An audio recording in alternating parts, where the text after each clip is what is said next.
The Business Relationship Management Professional Foundation Course, Module 1, An Overview of Business Relationship Management.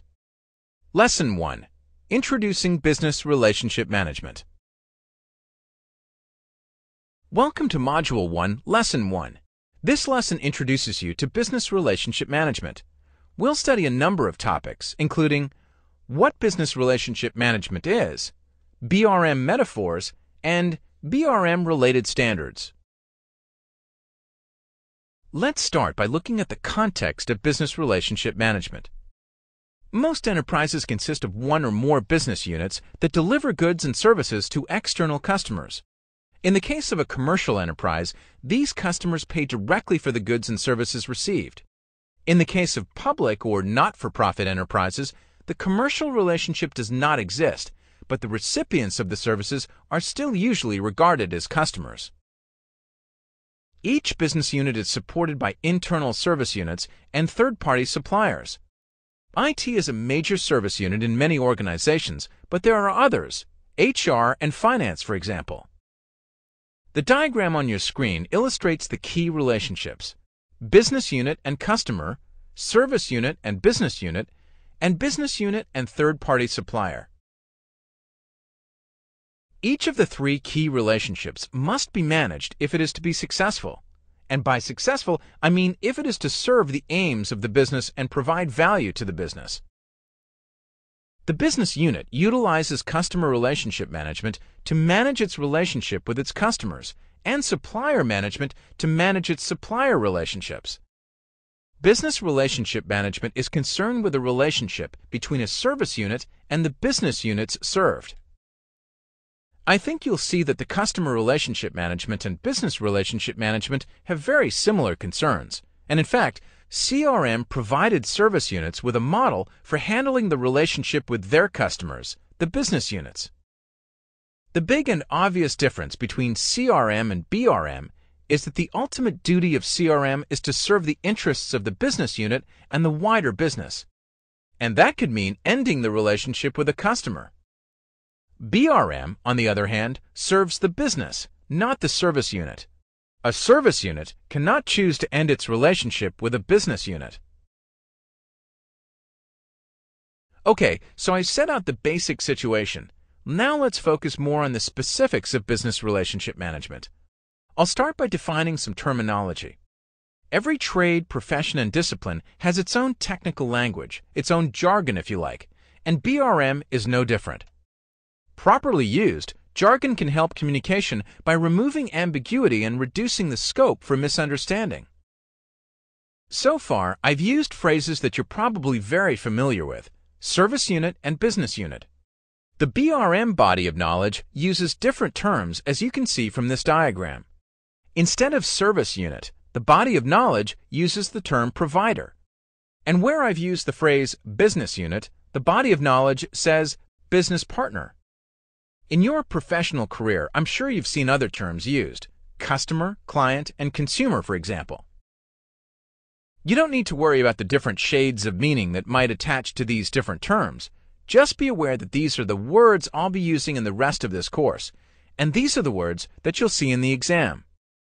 The diagram on your screen now shows BRM acting as an intermediary between the provider and the business partner. Notice the double-headed arrow. This implies two-way communication and influence. We'll explore this idea much more as the course progresses. Here is the BRM Institute's formal definition of provider. Provider is the term we use to describe the organization that the business relationship manager represents to their business partner.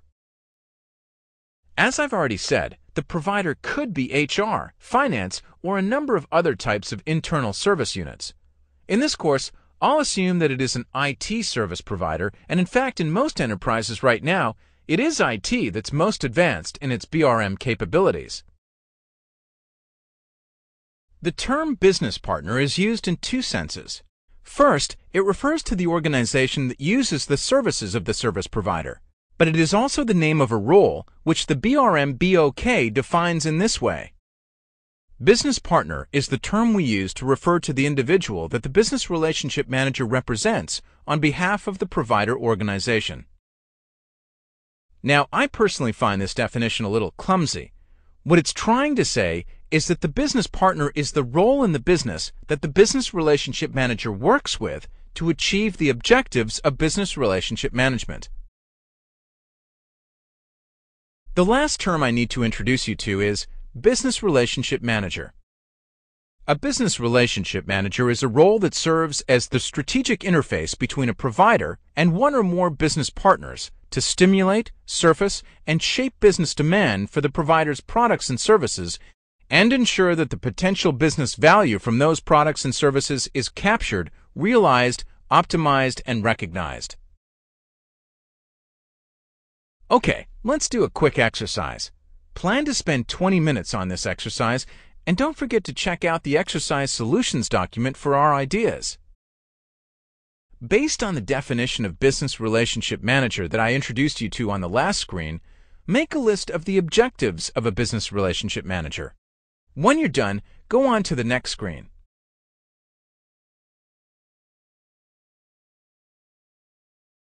The way to approach the last exercise is to analyze the definition and pick out key verbs. Stimulate, surface, shape, for example. You can then ask, what would the BRM actually do? For example, what would the BRM do to stimulate demand? We've recorded some of our ideas in the suggested solution to this exercise.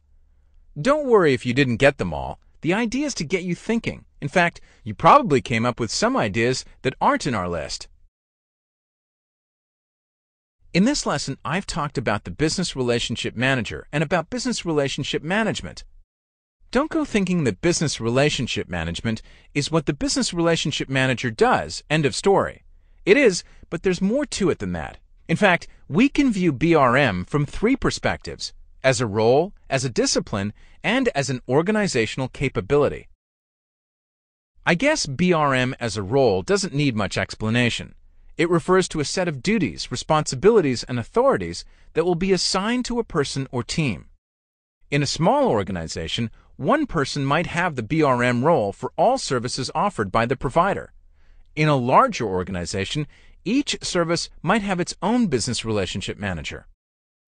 BRM as a discipline describes the skills, capabilities, and knowledge that are used to do business relationship management. And BRM as an organizational capability refers to the ability of a provider to be effective in shaping and channeling demand to the highest value opportunities. This course will explore business relationship management from each of these perspectives. You're probably familiar with the term metaphor. A metaphor can be a useful way to explaining a concept. There are 3 metaphors that are helpful in understanding business relationship management: BRM as a navigator, BRM as connector, and BRM as orchestrator. I'll explore each of these in more detail over the next 3 screens.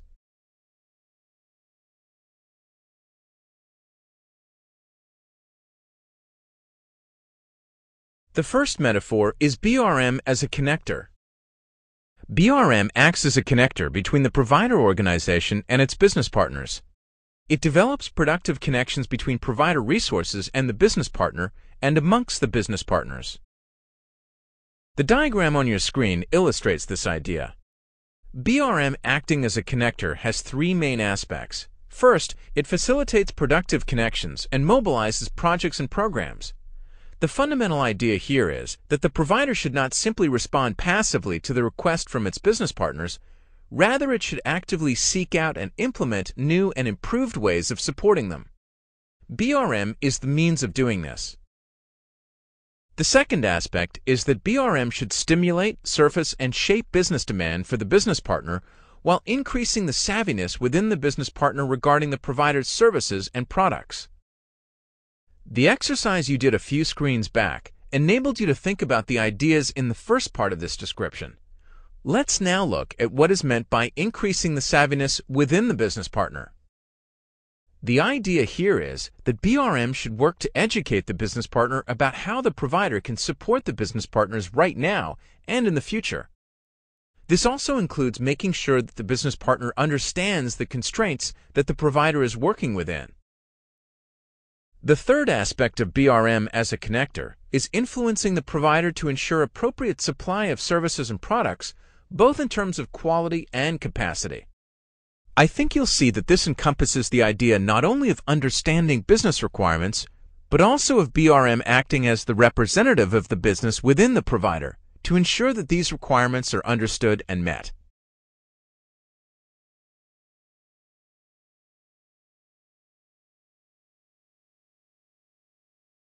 The next metaphor is BRM as orchestrator. My dictionary defines orchestrate as to organize so as to achieve the best or greatest overall effect. So, BRM orchestrates or organizes the key roles, resources, and capabilities to help stimulate, surface, shape, and harvest business value. The diagram on your screen illustrates this idea. BRM as orchestrator has three main aspects. The first aspect is to orchestrate capabilities to drive value from provider services. For example, BRM might be involved in developing and maintaining IT service continuity plans to ensure that they continue to reflect changing business priorities. The second aspect is to coordinate and aggregate business demand for the business partner.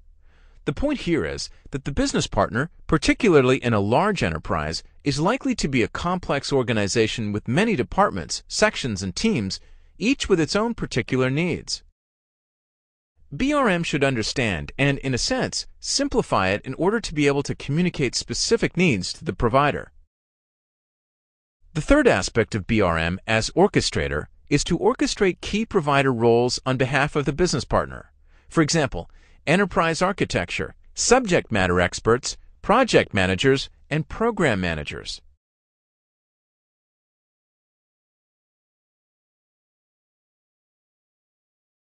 The final metaphor is BRM as navigator. BRM acts as a navigator between the provider organization and its business partners, navigating the two along the path to realized business value.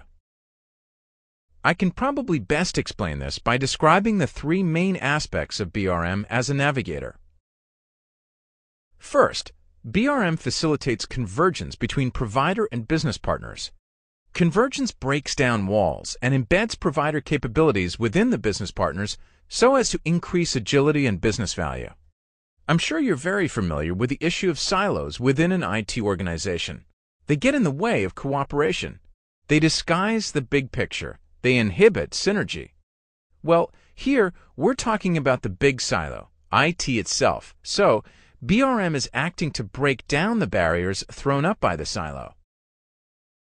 The second aspect is that BRM facilitates business strategic planning and road mapping for the business partner. Obviously, I hope, we aren't suggesting that the provider determines the future strategy of its business partners. That would really be a case of the tail wagging the dog. What is true, though, is that the future strategy of the business partner is influenced by a knowledge of the capabilities of its provider and of the opportunities and challenges offered by new technologies. So, BRM contributes to and participates in the setting of strategy. The third aspect of BRM as a navigator is guiding key provider roles on behalf of the business partner. For example, by ensuring that the strategic direction and intent of the business partner is understood by provider roles. These roles include enterprise architecture and portfolio and program management.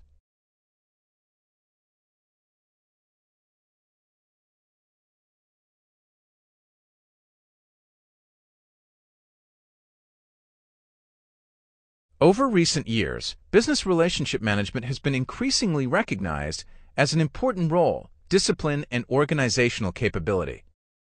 There have been, and still are, three drivers for this. The global acceptance of service management standards and best practices to improve service delivery, for example, ITIL and ISO IEC 20000. The need to improve strategic alignment between business and service provider. This is due to the shift from provider as a commodity order taker to a business strategic partner. Additionally, global sourcing enables a provider to shift to higher value services and to flex with demand. to no longer be supply constrained. Furthermore, there is an increasing business demand for increased innovation and agility, and a shift from business provider alignment to convergence. The business provider model is changing as IT becomes ever more widely embedded in the enterprise.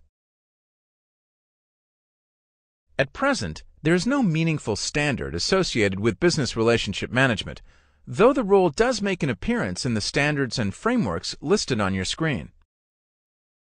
The Business Relationship Management Institute aspires to assisting the development of meaningful BRM standards over time. I'll now quickly go through the standards and frameworks that are relevant to BRM. ITIL is a widely adopted framework for the management of IT services. It includes a description of a business relationship management process. ISO IEC 20000 is a service management system standard that is based on the ITIL framework. COBIT 5 is a framework for governing and managing enterprise IT that was originally developed as a tool for auditors. COBIT 5 recognizes the importance of business relationship management and recommends the appointment of a business relationship manager.